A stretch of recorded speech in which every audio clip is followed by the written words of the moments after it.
Stay safe, happy learning. Say no to theft of electricity for the first time every time. नमस्कार, मेरा नाम अमरनाथ है। मैं एक इलेक्ट्रिसिटी बोर्ड का रिटायर्ड चीफ इंजीनियर हूं और मैं सर्टिफाइड एनर्जी ऑडिटर भी हूं। एसी पावर सिस्टम में पावर फैक्टर या poor power factor power system का वर्स्ट एनिमी है और पावर सिस्टम को शरबत के गिलास में या पानी के गिलास में नहीं घोला जा सकता है। पावर फैक्टर को 3 तरह से डिफाइन कर सकते हैं। पहला, power factor is ratio of active power to apparent power. PF equal to active power by apparent power.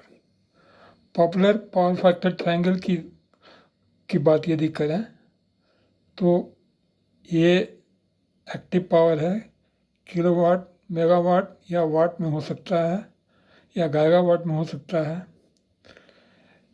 इससे 90 डिग्री पर लीड या लैग करेगा रिएक्टिव पावर। ये केवीआर, वार या एमवीआर कुछ भी हो सकता है। और एक्टिव पावर और रिएक्टिव पावर का वेक्टर सम जो है यह एक्टिव पावर और रिएक्टिव पावर का वेक्टर सम जो है यह अपरेंट पावर होगा, जो केवीए, एमवीए या सिर्फ वीए में हो सकता है। अब अपरेंट पावर जो है यह क्या है? यह vector sum of active power and reactive power. ये एक्टिव पावर है, ये रिएक्टिव पावर है। इन दोनों का ये वेक्टर सम है, स्केलर सम नहीं है।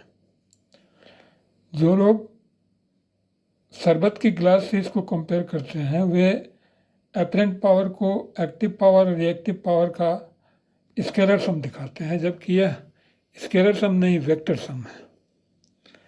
तो power factor is equal to active power, ये एरो वेक्टर इंडिकेशन है, divided by active power plus reactive power, और is equal to KW by KW plus KVAR। Power factor का दूसरा डेफिनेशन हो सकता है, power factor is cosine of angle between voltage and current. AC power system में, pure resistive system में voltage और current in phase होगा, लेकिन यहाँ जो दिखाया जा रहा है इसमें करंट वोल्टेज को लीड कर रहा है। जब करंट यहाँ वोल्टेज मिनिमम है तब करंट मैक्सिमम है, और इन दोनों के बीच का करंट और वोल्टेज, ये करंट है, ये वोल्टेज है, तो वोल्टेज और करंट के बीच का फेज एंगल फाई है। तो दूसरा डेफिनेशन दिया जा सकता है, power factor is cosine of angle between voltage and current. लेकिन ये डेफिनेशन ठीक है सिर्फ सिनुसॉइडल वेव के लिए ओनली। एसी सिस्टम में सॉटूथ वेव या स्क्वायर वेव, वहाँ पर यह डेफिनेशन वैलिड नहीं होगा। तो दूसरा डेफिनेशन हुआ, power factor is cosine of angle between voltage and current. Power factor का तीसरा डेफिनेशन हो सकता है,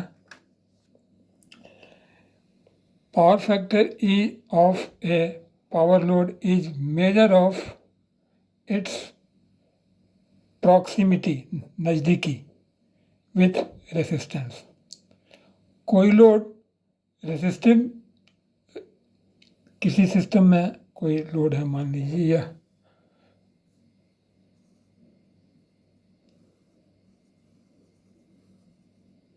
वोल्टेज सोर्स है, इसमें कोई भी लोड है, तो लोड प्योरली रेसिस्टिव या प्योरली इंडक्टिव या प्योरली कैपेसिटिव नहीं होगा। तो ये पावर लोड जो है वो रेसिस्टेंस के कितना नज़दीक है, पावर फैक्टर इसका मेजर है। So power factor of A power load is measure of its proximity with the resistance of the load. अब ये देखिए एक रेसिस्टिव लोड का सर्किट है, इसमें ये वोल्टेज है और ये करंट है, ये दोनों फेज में हैं और एक साथ एम्पलीट्यूड दोनों का अलग अलग है, लेकिन जीरो पर दोनों एक साथ स्टार्ट हो रहे हैं, मैक्सिमम पर दोनों एक साथ हैं, फिर जीरो पर एक साथ है, यानी कि फुली इन फेज है। तो इनका एवरेज पावर क्या होगा, हाफ I0 यदि करंट फ्लो कर रहा है इसमें, V0 वोल्टेज है, तो एंड cos phi, तो P average equal to I0 V0 cos phi। Angle phi is 0 degree for pure resistive circuit, so for resistive load power dissipated equal to purely resistive circuit में क्या होगा, average load होगा half I0 V0। लेकिन यदि load inductive हो तो inductive load में, pure inductive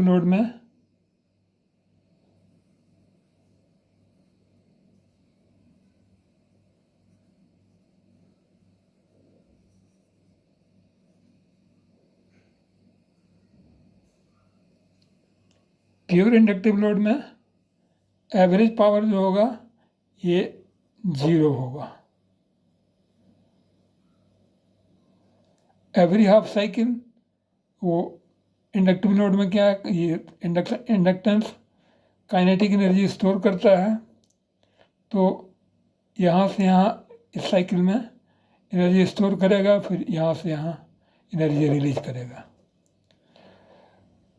तो प्योर इंडक्टिव सर्किट में काइनेटिक एनर्जी स्टोर होता है और प्योर कैपेसिटिव सर्किट में पोटेंशियल एनर्जी स्टोर होता है।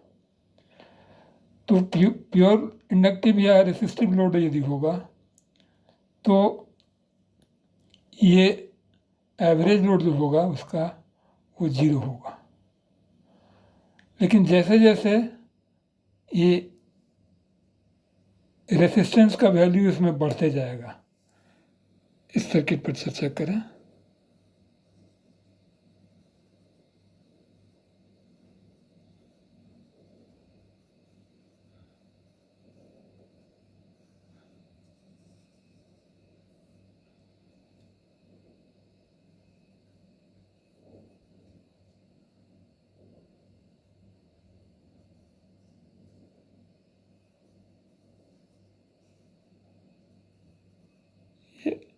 इंडक्टिव लोड की चर्चा कर रहे हैं।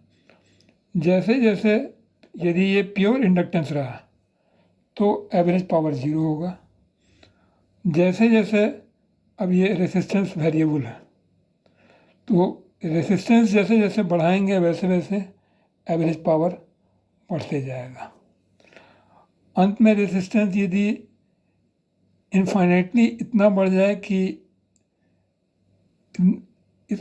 इंडक्टेंस का वैल्यू उसके सामने नेग्लिजिबल हो जाए, तो एवरेज पावर जो इसका है, रेसिस्टेंस सर्किट का है, वही इस सर्किट का हो जाएगा, तो भी एवरेज पावर हो जाएगा।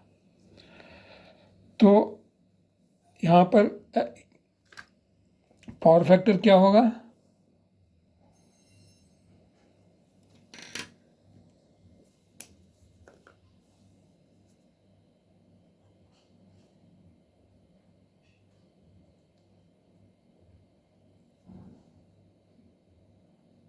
P average load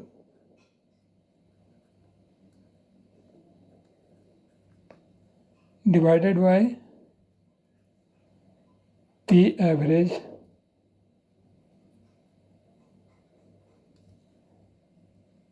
resistance.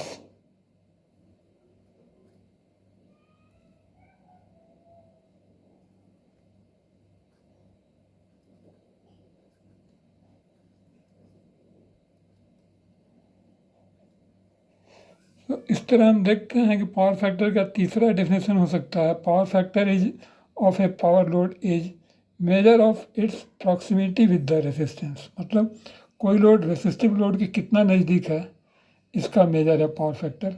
और पावर फैक्टर हो सकता है पी एवरेज लोड, यानी कि पूरे लोड का जो एवरेज पावर है वो divided by P average of pure resistance. इस वीडियो में इतना ही।